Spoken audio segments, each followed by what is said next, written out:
सभी को जय मसीह और यीशु सहाय भी कहना चाहूंगा। आप सभी को ग्लोबल एवेंजलिस्टिक मीटिंग में नॉर्थ बंगाल सेक्शन की ओर से स्वागत करता हूं। ये global evangelistic meeting Adventist world radio की तरफ से आयोजन किया गया है। आज 13 तारीख है। आज से लेकर 26 सितंबर 2020 तक ये मीटिंग चलता रहेगा और हर दिन इसी समय आप अलग अलग वक्ता परमेश्वर के वचन के साथ आपसे मुलाकात करेंगे। और ये global evangelistic meeting southern Asia division में 70 अलग अलग जगहों में आज से 26 तारीख तक चलेगा और अलग अलग भाषाओं में, और खास करके हमारे सदर्न एशिया डिवीजन में जितने भी यूनियन है, यूनियन के नीचे जितने भी सेक्शन है, सब सेक्शनों को ये भार और ये मिनिस्ट्री दिया गया है। तो आज हम भी नॉर्थ बंगाल की ओर से ये ग्लोबल एवेंजलिस्टिक मीटिंग ये यूट्यूब के माध्यम से आपके पास परमेश्वर का वचन लाना चाहते हैं। तो आइए हम अपने वचन में जाने से पहले और परमेश्वर का संदेश सुनने से पहले आज हम परमेश्वर की अगुवाई मांगेंगे और आशीष मांगेंगे क्योंकि जो भी हम उसके वचन में से सुनेंगे, पवित्र आत्मा हमें समझने का शक्ति दे और उसको अपने जीवन में जी सकेंगे। तो आइए हम दुआ करते हैं। स्वर्गीय महान पिता, तो सच में बहुत महान है, तो सच्चा परमेश्वर है, आदि और अंत है। तुझ पर हम भरोसा और विश्वास करते हैं प्रभु, और विनती करते हैं इस वक्त जितने भी श्रोतागण हैं तेरे वचन को देख रहे हैं, सुन रहे हैं प्रभु, इस यूट्यूब के माध्यम से मैं चाहता हूं कि सबके मन दिल में पवित्र आत्मा से अगुवाई ताकि हम तेरे वचन को केवल सुने नहीं, केवल पढ़े नहीं, बल्कि तेरे वचन को अपने जीने में जीने सके। ये तभी हो सकता है प्रभु जब तेरी सामर्थ हम पर आएगी, तेरी पवित्र आत्मा की अगुवाई होगी प्रभु, और तेरे वचन को हम अपने में ना रखे पर लोगों को बताए प्रभु। सबको इस तरह से आशीष करना प्रभु, हमारे पाप अपराधों को क्षमा करना, और हम सब मसीहों को एकजुट करके तुझ पर भरोसा करने सिखाना प्रभु। इस विनती को यीशु मसीह के नाम से मांगा है, सुन और ग्रहण कर, आमीन।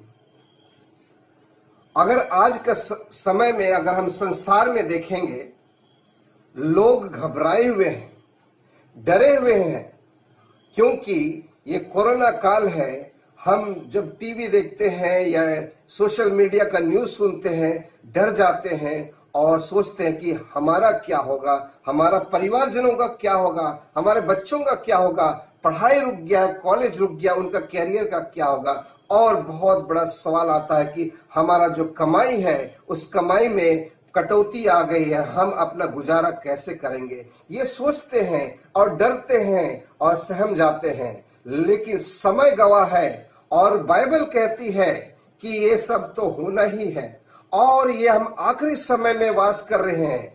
और हम ये क्योंकि हम बाइबल पर विश्वास करते हैं, परमेश्वर के वचन पर विश्वास करते हैं, तो ये बात जानना है कि हम आखिरी समय में वास कर रहे हैं। और हम घबराए हुए कि आगे क्या होगा, कल क्या आने वाला है, कौन सा विपत्ति आएगा, हम क्या करेंगे। लेकिन अगर हम मसीह में विश्वास करते हैं तो परमेश्वर ने बहुत बड़ा आश्वासन दिया है अपने धर्मशास्त्र में। आइए हम आज कुछ देखेंगे और जानेंगे कि परमेश्वर हमें क्या कह रहा है।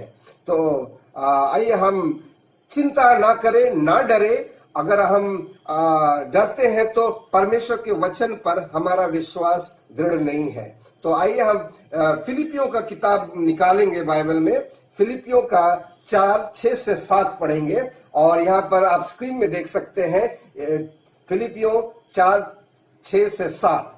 किसी भी बात की चिंता मत करो, परमेश्वर कह रहा है, आपका और मेरा जीवता परमेश्वर कह रहा है, किसी भी बात का चिंता मत करो, परंतु हर एक बात में तुम्हारे निवेदन, प्रार्थना और विनती के द्वारा धन्यवाद के साथ परमेश्वर के सम्मुख उपस्थित किया जाए।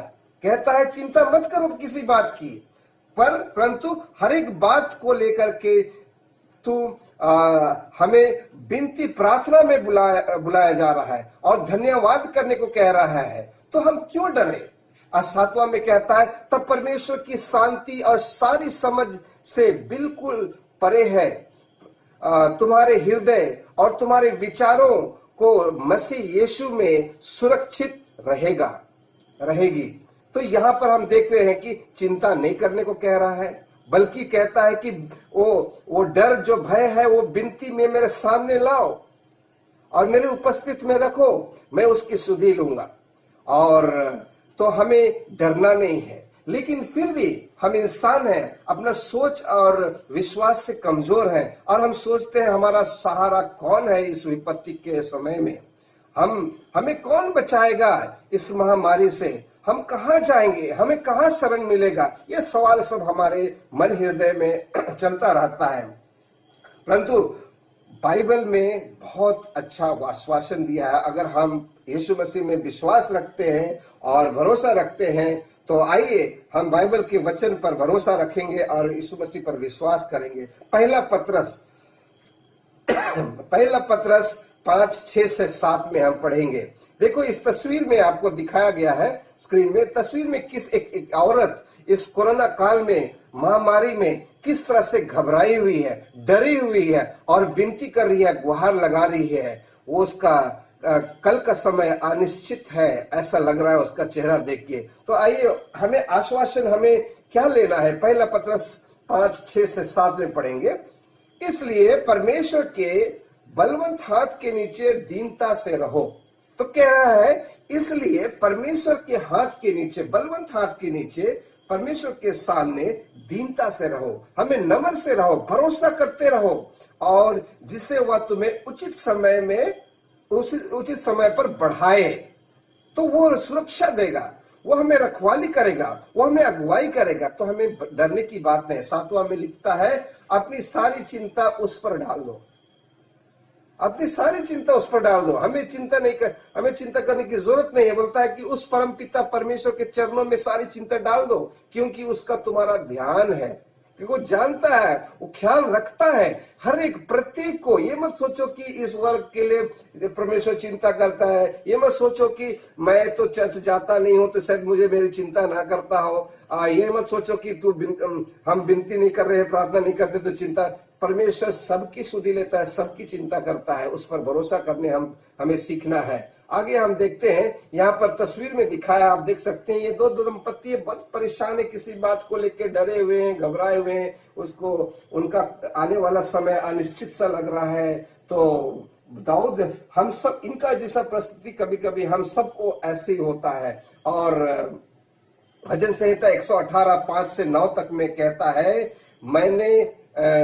मैंने शक्ति से परमेश्वर को पुकारा। जब हम परमेश्वर को मन से, दिल से पुकारते हैं, तो कहता है परमेश्वर ने मेरी सुनकर मुझे चौड़ी स्थानों में पहुंचाया। ये दाऊद का अपना अनुभव है परमेश्वर के साथ। दाऊद कहता है, जब वो उसका मुश्किल घड़ी से गुजरता है, तो उस वक्त कहता है कि मैंने शक्ति से परमेश्वर को पुकारा। मतलब उसने दिल से परमेश्वर को पुकारा और परमेश्वर ने उसे उठा करके चौड़ी जगह में लेके गया, मतलब उसे सुरक्षित जगह लेके गया। जब हम परमेश्वर को इसी तरह से पुकारते हैं और उसे गुहार लगाते हैं, तो क्या हमें दाऊद की तरह एक सुरक्षित जगह नहीं ले जाके जाए? जरूर लेके जाएगा, वो लेके जाएगा और हमारी रक्षा करेगा। और 6 में लिखा हुआ है, यहोवा मेरी ओर है, मैं ना डरूंगा, मनुष्य मेरी क्या कर सकता है। दाऊद को भरोसा हो जाता है, ये दाऊद को भरोसा हो जाता है कि उसे वो सुरक्षित जगह लेके जाता है और उसको सुरक्षा प्रदान करता है। उसी तरह हमें भी ऐसा विश्वास करना है और प्रार्थना करना है, और वो हमें सुरक्षित स्थान पर लेके जाएगा। और हमें भी ये कहना है, यहोवा मेरी ओर है, यहोवा हम सब के साथ है, हम नहीं डरेंगे। मनुष्य मेरा क्या कर सकता है? जो हमारा बुरा चाहते हैं, जो हमारे बुरा चाहते हैं, वो हमारा क्या कर सकते हैं, है ना। तो 8 में फिर 7वें में लिखते, यहोवा मेरी ओर मेरी सहायक है, यहोवा मेरी ओर मेरी सहायक है। मैं अपनी बैरियों पर दृष्टि कर संतुष्ट रहूंगा, मतलब होऊंगा, मतलब मुझ जब यहोवा मेरे ओर है और उसका वो मेरा सहायक है तो मैं बैरियों से क्यों डरूंगा। यहोवा की शरण लेना मनुष्य पर भरोसा रखने से उत्तम है।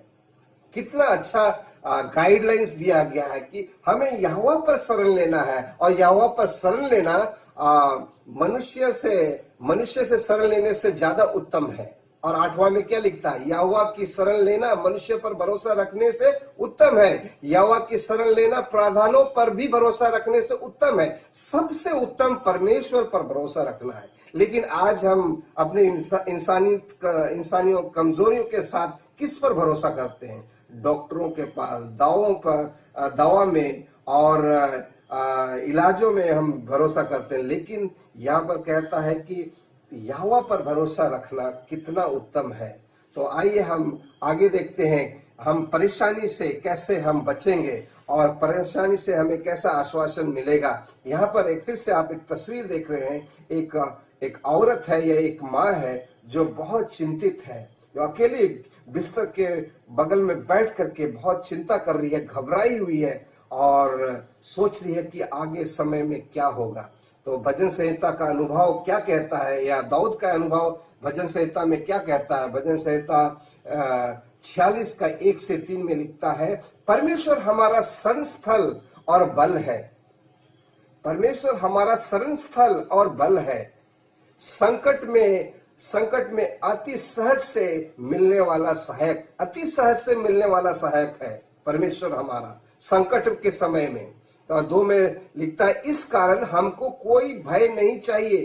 पृथ्वी उलट जाए और पहाड़ समुद्र के बीच में ढल दिया जाए, फिर भी हमें घबराने की, चिंता करने की बात नहीं है, क्योंकि वो हमारा क्या है? शरण स्थल है, और वो आसान से पाने वाला है, बहुत अति सहज से मिलने वाला सहायक है।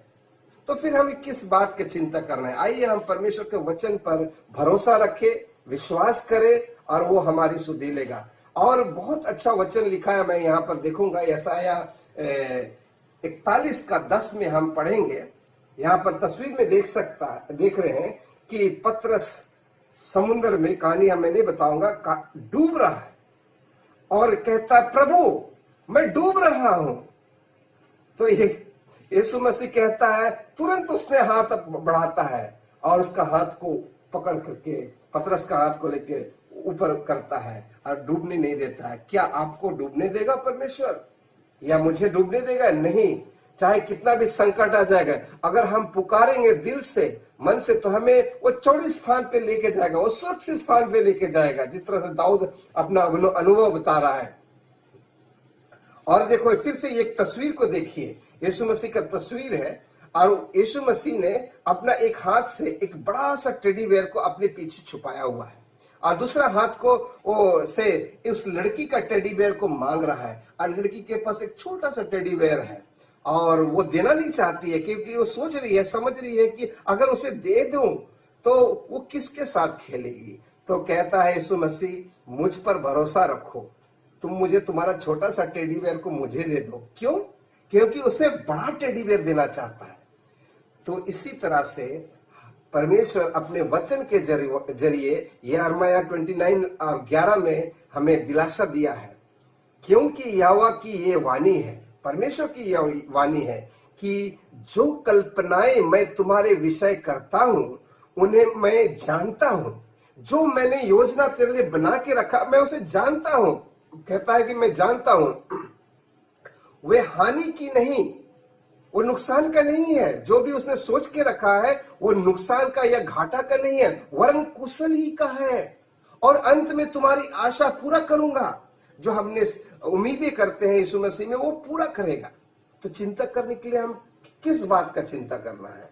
तो परमेश्वर हमारा महान है, यीशु मसीह हम सबसे प्यार करता है और अगुवाई करता है, और हम सब की सुधि लेता है, और वो चाहता है कि हम सब के सब बचाए जाए। तो आइए हम नूह का समय में जाएंगे। नूह के समय में हम जानते हैं लोग दुष्टता से भर गए थे, सारे लोग पाप में डूब गए थे, और मूसा 120 वर्ष तक तस्वीर में देख सकते हैं 120 वर्ष तक उसने लोगों को प्रचार करता रहा और कहता रहा मन फिराओ, जल प्रलय आने वाला है। वो जल प्रलय आने से पहले परमेश्वर ने मूसा के जरिए लोगों को एक चेतावनी दिया, एक वचन दिया, एक संदेश दिया और कहने लगा मूसा 120 वर्ष तक यही बोलता रहा कि अपने बुरे कर्मों से फिरो, अपने पछताव का मन लाओ और फिर तो आप बचाए जाओगे। लेकिन किसी ने उसकी बात नहीं सुना। जल प्रलय आने से पहले मूसा के जरिए परमेश्वर ने लोगों को संदेश दिया। फिर से मैं दोहराना चाहता हूं, जल प्रलय आने से पहले मूसा के जरिए परमेश्वर ने लोगों को संदेश दिया, लेकिन लोगों ने उस संदेश की चिंता नहीं की, उसको गंभीरता से नहीं लिया और उस पर विश्वास नहीं किया और हम कहानी जानते हैं, सारे के सारे विनाश हो गए, सिर्फ नूह का परिवार बचाया गया। उसी तरह आज हम आखिरी समय में वास कर रहे हैं। बाइबल समय गवाह है, बाइबल कहती है कि एकदम हम आखिरी समय में वास कर रहे हैं। अगर आप नबूकदनेस्सर का जो स्वप्न देखा, उसने एक बड़ा सा एक मूर्ति देखा था और उस मूर्ति का हम उसका मतलब समझते हैं, किस युग में हम जीते आ रहे हैं, हमारा इस संसार का इतिहास बताया गया है और हम जानते हैं कि आज हम उस पैर के समय में, पैर में जो मूर्ति का पैर है उसका समय में हम जी रहे हैं। और उस समय जानते हैं, उसी समय एक पत्थर काट के तराशा, बिना हाथ का तराशा मतलब काटा हुआ आता है और उस मूर्ति को तोड़ता है और पूरा चकनाचूर हो जाता है। मतलब इतिहास कहता है और बाइबल कहती है कि हम अंत समय में जी रहे हैं और हमारा ही समय में, हमारे जीते ही जी, हम सबका जीते जी यीशु मसीह आएगा। लेकिन आने से पहले हम सबको एक वचन दिया है, एक संदेश दिया है। जिस तरह से मूसा को जल प्रलय आने से पहले मूसा को एक संदेश दिया लोगों को बताने,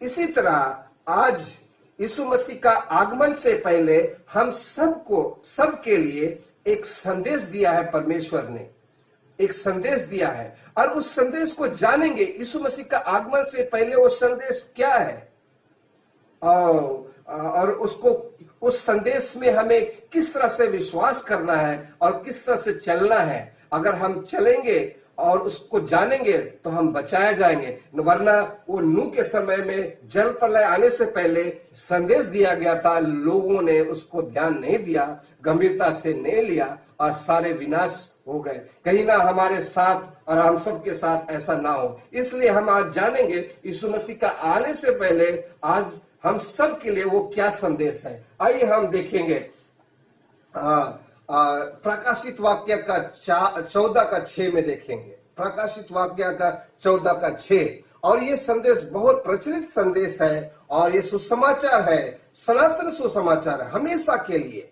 आप तस्वीर में देख सकते हैं कि 3 दूत स्वर्ग से उड़ रहे हैं। ये 3 दूत, ये लिटरल दूत दर्शन में तो दिया गया था, लेकिन ये 3 संदेश है। ये 3 संदेश सारा दुनिया में जाएगा और ये 3 संदेश क्या है? ये 3 दूत का संदेश हम कहते हैं, हमारा कलीसिया कहता है 3 दूत का संदेश, और ये यीशु मसीह का आगमन से पहले है। और इस संदेश को हमको कितना गंभीरता से लेना है, वरना हम नूह के समय में लोग जैसा विनाश हो गए थे, कहीं ना हमारा भी ऐसा दशा ना हो जाए। इसलिए चलिए हम देखते हैं प्रकाशित वाक्य का 14:6 में पढ़ेंगे। ये पहला संदेश या 3 दूत का संदेश क्या है हम देखते हैं। ध्यान से देखेंगे हम लोग और प्रार्थना पूर्वक इसको समझने का कोशिश करेंगे। फिर मैंने एक और स्वर्गदूत को आकाश के बीच में उड़ते हुए देखा। उसके पास पृथ्वी पर के रहने वालों की हर एक जाति, कुल, भाषा और लोगों को सुनाने के लिए सनातन सुसमाचार था। ये 3 दूतों के पास क्या था? सनातन सुसमाचार था। मतलब ये गंभीरता से ये लेने वाला सुसमाचार है। आइए हम देखेंगे ये सुसमाचार क्या था। आगे देखेंगे और जानेंगे कि ये क्या समाचार था। परमेश्वर की आराधना करो। आप तस्वीर में देख सकते हैं, परमेश्वर की आराधना करो। ये संदेश है कि हम सबको कह रहा है, सारी कुल के, सारे जाति के लोगों, सारे भाषाएं के लोगों को कह रहा है कि परमेश्वर की आराधना करो, सच्चा परमेश्वर की आराधना करो। और आज सवाल आता है सारे संसार के लोगों के बीच में, आज हम किसकी आराधना कर रहे हैं? यहां पर क्योंकि ये संदेश यीशु मसीह का आगमन से पहले का है। जिस तरह से नूह के समय में जल प्रलय आने से पहले परमेश्वर ने नूह के जरिए एक संदेश दिया ताकि विनाश ना हो, लेकिन लोगों ने उस संदेश का या उस सुसमाचार को गंभीरता से नहीं लिए और सारे के सारे विनाश हो गए। केवल 8 जन पर नूह का परिवार बचाए गए। लेकिन उसी तरह आज यीशु मसीह का आगमन से पहले, इस दुनिया का अंत होने से पहले एक समाचार दिया गया है और ये सनातन सुसमाचार है। इसको हमको अपने दिल से और गंभीरता से ले और इसको इस वचन पर और इसका संदेश पर या सुसमाचार पर चिंतन करें और इसे क्या कर रहा है इसको हम समझे। आइए हम आगे देखेंगे। प्रकाशित वाक्य 14 का 7 में दिखता है, और उन्हें बड़े शब्द से कहा, परमेश्वर से डरो। संदेश क्या है? परमेश्वर से डरो, उसकी महिमा करो, क्योंकि उसके न्याय करने का समय आ पहुंचा है। परमेश्वर से डरो, उसकी महिमा करो। क्यों? क्योंकि न्याय करने का समय आ पहुंचा है। और उसकी आराधना करो। कह रहा है उसकी आराधना करो। परमेश्वर सृष्टिकर्ता जो सारा ब्रह्मांड को बनाया, मनुष्य जाति के लिए उद्धार का रास्ता दिखाया, उसकी आराधना करो। लेकिन आज सवाल यह है, संसार के लोगों के लिए ये सवाल है, आज हम किसकी आराधना कर रहे हैं? क्या हम वही परमेश्वर की आराधना किए जिसने हमें बनाया, हम सब मनुष्य जाति को बनाया, हम सब मनुष्य जाति को के लिए उद्धार के लिए रास्ता दिखाया, उसकी आराधना कर रहे हैं? या शैतान का मिलावट सच्चाई में या कोई गलत जगह हम आराधना कर रहे हैं? इसको सोचने और समझने की बात है। और उसकी आराधना करो जिसने स्वर्ग और पृथ्वी और समुद्र और जल के सोते बनाए। आइए हम आगे देखते हैं। तो यहाँ पर क्या पहला संदेश क्या है? पहला संदेश यह है, वो 3 दूत का पहला संदेश क्या है? परमेश्वर की आराधना करो। और आराधना को लेकर के आज शैतान लोगों का मन में, दिलों में और दिमागों में पूरा भरमा दिया है। कहता है कि इसकी आराधना करो, उसकी आराधना करो। लेकिन यार 3 दूत का संदेश यीशु मसीह का आगमन से पहले, इस दुनिया का अंत होने से पहले यह संदेश दे रहा है कि परमेश्वर की आराधना करो जिसने पूरा ब्रह्मांड को सृष्टि किया है। आगे देखते हैं और हम देखेंगे यहाँ पर प्रकाशित वाक्य 14 का 18 में। देखिए, आप तस्वीर में दे सकते हैं। फिर इसके बाद दूसरा स्वर्गदूत, मतलब तीन दूत का संदेश अलग अलग। दूसरा स्वर्गदूत कहता है, क्या कह रहा है? स्वर्गदूत यह कहता हुआ आया, गिर पड़ा वह बड़ा बबेल गिर पड़ा, जिसने अपने व्यभिचार की कूप में मदिरा सारी जातियों को पिलाया है। एक खबर दे रहा है, गिर पड़ा, अभी वो गिर जाएगा। कौन गिरेगा? बबेल कौन है? यहां पर जानने की बात है। यसाया 31 का 9 में भी लिखा है, यिर्मयाह 51 का 7 में भी लिखा है इसके बारे। बबेल, वो बबेल गिर पड़ा, वो कौन है? और वो अपने व्यभिचार के कूप में मदिरा सारी जातियों को पिलाया है। गलत तरीका का आराधना, गलत तरीके से परमेश्वर की उपासना, गलत दिन में और गलत तरीके से, ये बबेल हमको जानने की जरूरत है आज। क्या हम जो परमेश्वर की आराधना कर रहे हैं, क्या वही एक सच्चाई है? आप शास्त्र को पढ़िए, किसी की बात ना सुनिए, परमेश्वर को वचन को जानिए। मैं नहीं कह रहा हूं कि मैं जो बोल रहा हूं वो सच है। आप बाइबल क्या कहती है उससे जानिए कि आप किसकी आराधना कर रहे हैं। आप जिसकी भी आराधना कर रहे हैं वो सच्चा परमेश्वर की आराधना हो रही है या नहीं। इसको जानने की बात है। और आज का समय में संसार में किस वर्ग के लोग या किस धर्म के लोग सारा संसार में फैल गए हैं। आज क्रिश्चियन में अगर देखिएगा तो कौन सा क्रिश्चियनिटी पूरा वर्ल्ड में है, क्योंकि यहाँ अपने विचार के कूप में मदिरा सारी जातियों को पिलाई है, सारी जातियों में पिलाई है।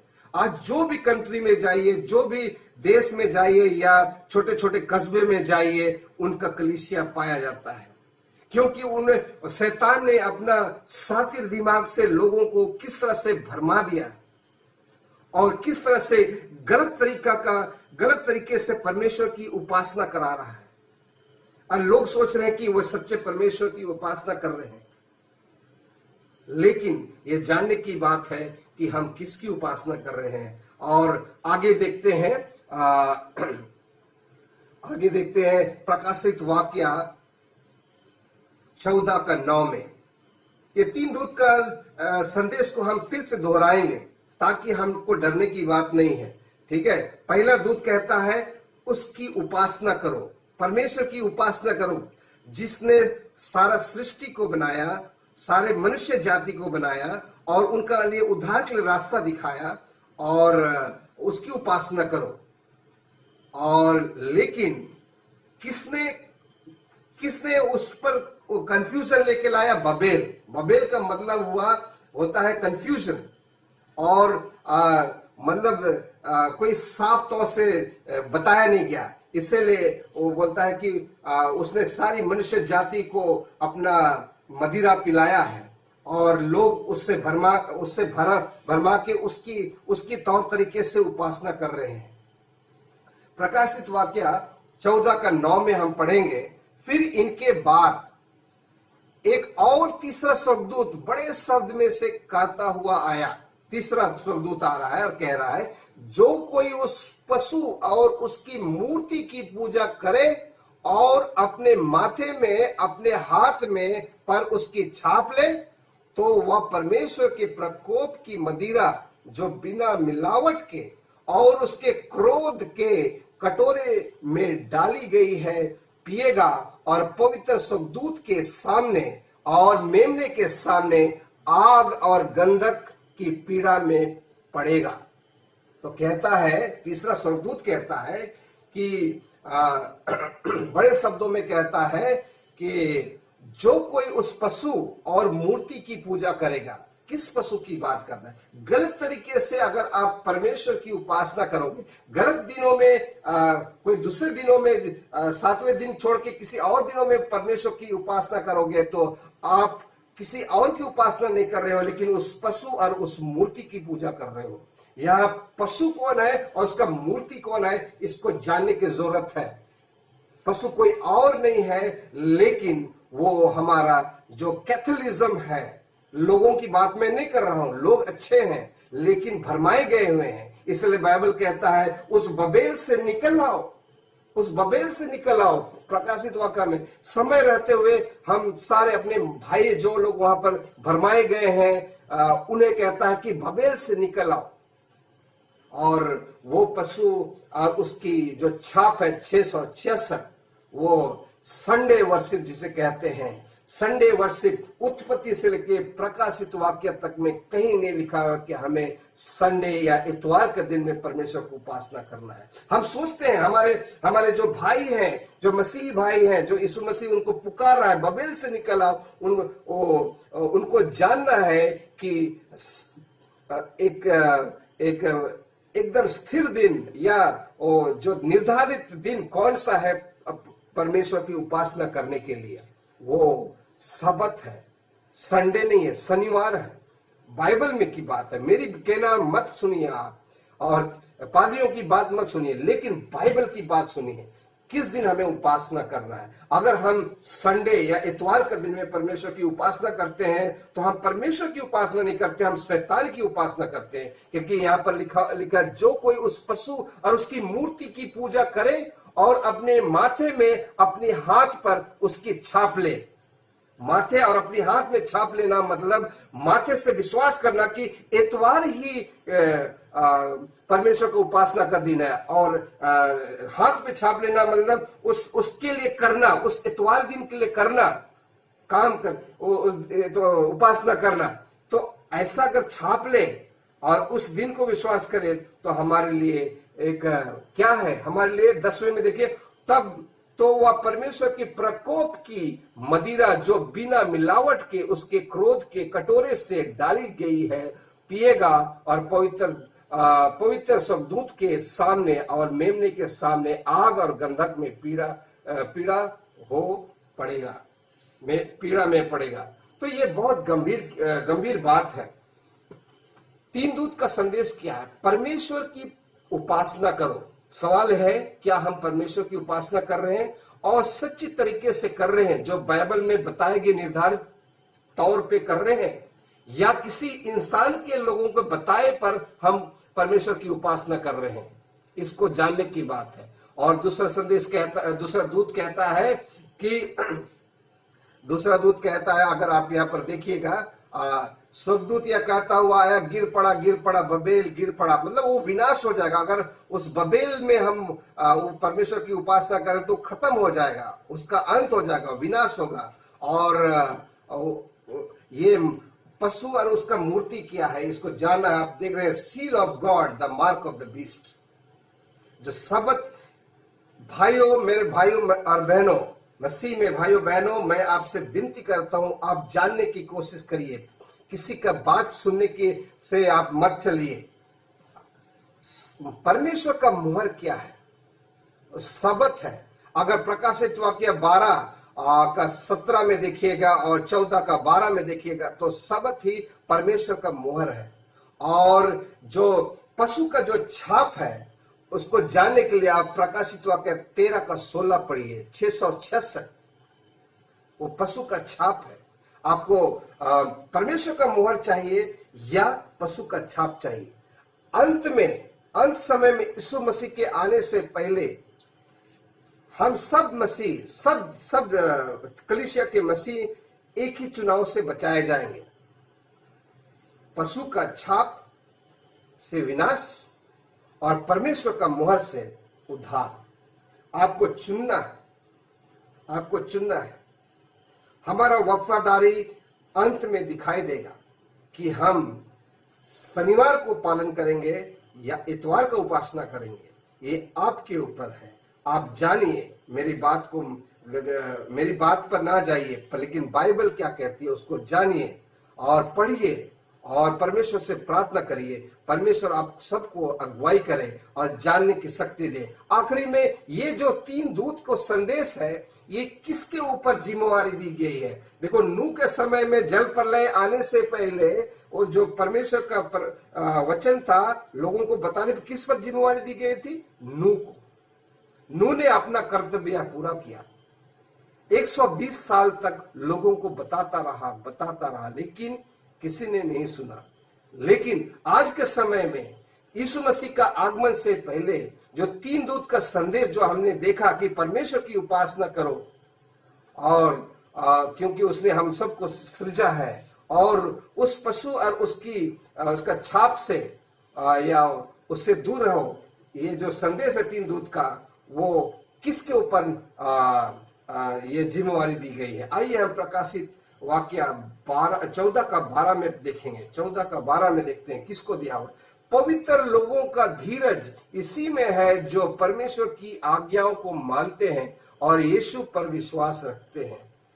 सारे क्रिश्चियन वर्ल्ड यीशु पर विश्वास करते हैं, लेकिन सारे क्रिश्चियन वर्ल्ड क्या 10 आज्ञा को पालन करते हैं? कई कलीसिया कहते हैं नहीं, ये तो मूसा का आज्ञा, ये तो पुराना नियम का है और ये तो पुराना हो गया।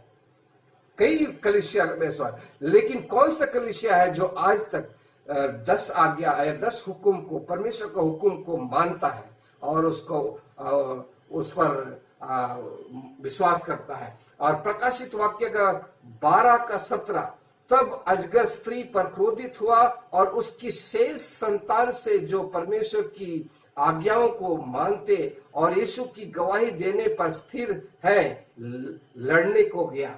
तो यहां पर भी दिया हुआ है। ये शेष कलीसिया कौन सा है? यहां पर स्त्री पर क्रोधित हुआ और उसकी शेष संतान से जो परमेश्वर की आज्ञाओं को मानते हैं। कौन मानता है?